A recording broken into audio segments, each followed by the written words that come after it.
పాసమైలారం ప్రమాద ఘటనలో గాయపడి ఆసుపత్రిలో చికిత్స పొందుతున్న బాధితులను కాసేపట్లో సీఎం రేవంత్ రెడ్డి పరామర్శించనున్నారు. అంతకుముందు ఘటనా స్థలానికి సీఎం రేవంత్ రెడ్డి వెళ్లారు. ప్రమాదం ఎలా జరిగింది, శిథిలాల తొలగింపు, సహాయక చర్యల్ని సీఎంకు అధికారులు వివరించారు. సీఎం వెంట మంత్రులు దామోదర రాజనరసింహ, పొంగులేటి శ్రీనివాసరెడ్డి, శ్రీధర్ బాబు, వివేక్ ఘటనాస్థలికి వెళ్లారు.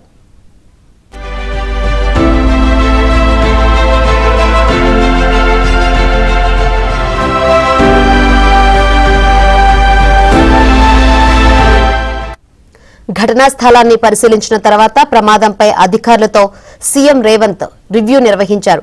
ప్రమాదం జరిగిన పరిశ్రమలో తనిఖీలు చేశారా అని ప్రశ్నించారు. బాయిలర్లను తనిఖీ చేసి ఏమైనా సమస్యలు గుర్తించారా, బాయిలర్ల పనితీరుపై యాజమాన్యానికి చెప్పారా అని ప్రశ్నించారు. అలాగే ప్రమాదంపై నిపుణులతో అధ్యయనం చేయించాలని ఆదేశించారు. ప్రమాదం జరిగిందని 2 రోజులు హడావుడి చేసి వదిలివేయవద్దన్న సీఎం రేవంత్ అలా చేస్తే మరో ప్రమాదం జరిగే అవకాశం ఉందన్నారు. ఘటనపై కంపెనీకి చెందిన వారు కూడా బాధ్యత తీసుకోవాలన్నారు. బీమా, నష్టపరిహారం విషయంలో కంపెనీ తీసుకున్న నిర్ణయంపై సీఎం ఆరా తీశారు. పరిహారం విషయంలో కంపెనీ మానవత్వంతో వ్యవహరించాలని, లెక్కలు చూసుకోకూడదని కంపెనీ ప్రతినిధులకు తెలిపారు సీఎం.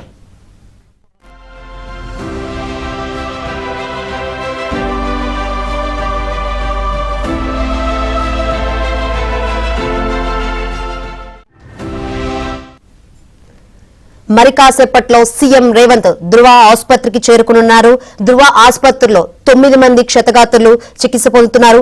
వారు కూడా 50% కన్నా ఎక్కువ బర్న్ అయినట్టు తెలుస్తుంది. మరి వారి పరిస్థితి ఏ విధంగా ఉంది, ఎన్ని గంటలకు సీఎం రేవంత్ ధృవ ఆసుపత్రికి చేరుకునున్నారు, ఇటువంటి వివరాలు తెలుసుకుందాం.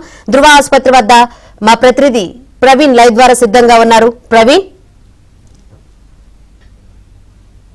మరికొద్దిసేపట్లోనే సీఎం రేవంత్ రెడ్డి ధృవ హాస్పిటల్కి చేరుకోబోతున్నారు. ఇప్పటికే గాయపడినటువంటి 9 మంది కూడా ప్రస్తుతం ధృవ హాస్పిటల్లోనే చికిత్స అందిస్తున్నారు. కొద్ది నిమిషాల క్రితమే ఘటనా స్థలానికి వెళ్ళినటువంటి సీఎం రేవంత్ రెడ్డి అధికారులతోటి రివ్యూ నిర్వహించడం జరిగింది. రివ్యూతో పాటు తీసుకోవాల్సినటువంటి జాగ్రత్తలు ఏ విధంగా తీసుకోవాలి, మరోవైపు హై లెవెల్ కమిటీ తోటి ఒక ఎంక్వైరీకి కూడా ఆదేశాలు ఇచ్చినటువంటి పరిస్థితి కనపడుతుంది.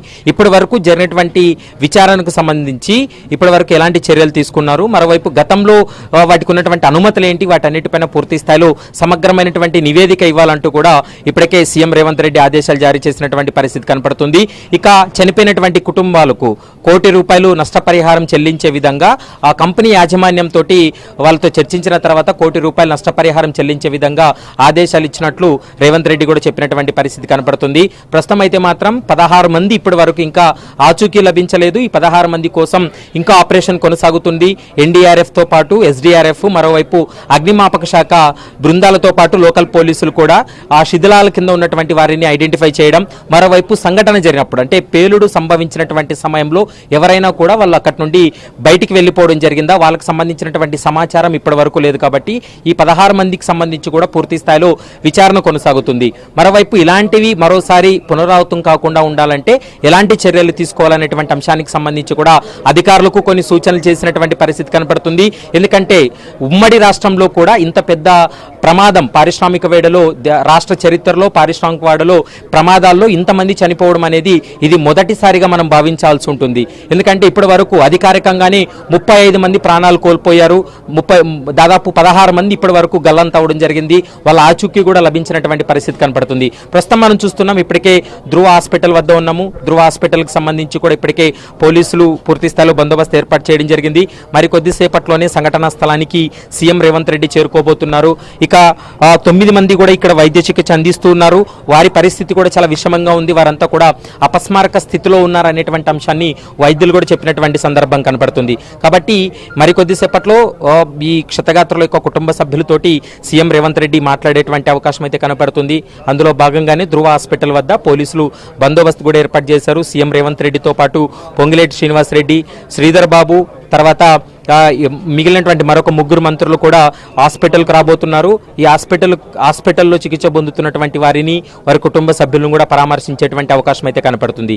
ఇక డెడ్ బాడీస్ అన్నింటినీ కూడా స్థానికంగా ఉన్నటువంటి రూరల్ హాస్పిటల్ కూడా తరలించడం జరిగింది. అక్కడ డిఎన్ఏ టెస్ట్ చేసిన తర్వాతనే వాళ్ళని ఐడెంటిఫై చేసేటువంటి అవకాశం అయితే కనపడుతుంది. ఎందుకంటే గుర్తుపట్టనటువంటి స్థితిలో డెడ్ బాడీస్ ఉన్నాయి, మొత్తం బర్నింగ్ అయి ఉన్నారు కాబట్టి వాళ్ళని ఐడెంటిఫై చేయాలి అంటే ఖచ్చితంగా డిఎన్ఏ టెస్ట్ చేయాల్సినటువంటి అవసరం ఉంటుంది.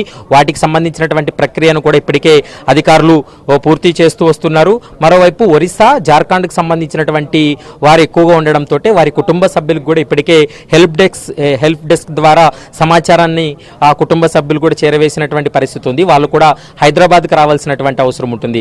ప్రస్తుతం ఈ సంఘటన అయితే మాత్రం చాలా దురదృష్టకరమైనటువంటి సంఘటన కూడా మనం భావించాల్సి ఉంటుంది. ఎందుకంటే ఇందులో టెక్నికల్ ఎర్రర్ వల్ల జరిగిందా లేకుంటే హ్యూమన్ ఎర్రర్ వల్ల జరిగిందా అనేది ఇంకా ఒక అంచనాకైతే రాలేదు. దానికి సంబంధించి దర్యాప్తు కొనసాగుతుంది. మరోవైపు ఫోరెన్సిక్ టీం కూడా ఉదయం చేరుకున్నారు. ఫోరెన్సిక్ టీం కూడా పూర్తి స్థాయిలో దర్యాప్తు జరిపి రాష్ట్ర ప్రభుత్వానికి నివేదిక అందజేయబోతుంది. మరోవైపు గతంలో ఈ ప్రాంతంలో పనిచేసినటువంటి అధికారులతో కాకుండా వివిధ జిల్లాల్లో కావచ్చు, హైదరాబాద్లో పనిచేసినటువంటి నిష్ణాతులైనటువంటి అధికారులను ఇక్కడ ఈ ఎంక్వైరీలో పెట్టి వాళ్ళతో విచారణ జరిపించాలంటూ కూడా రాష్ట్ర సీఎం రేవంత్ రెడ్డి కూడా ఆదేశాలు ఇవ్వడం జరిగింది. వాటికి సంబంధించిన పూర్తి స్థాయిలో దర్యాప్తు కొనసాగుతుంది. మరికొద్దిసేపట్లోనే మనం చూస్తున్నటువంటి ధృవ హాస్పిటల్లో మరికొద్దిసేపట్లోనే సీఎం రేవంత్ రెడ్డి చేరుకునే అవకాశం అయితే కనపడుతుంది. శంకరి.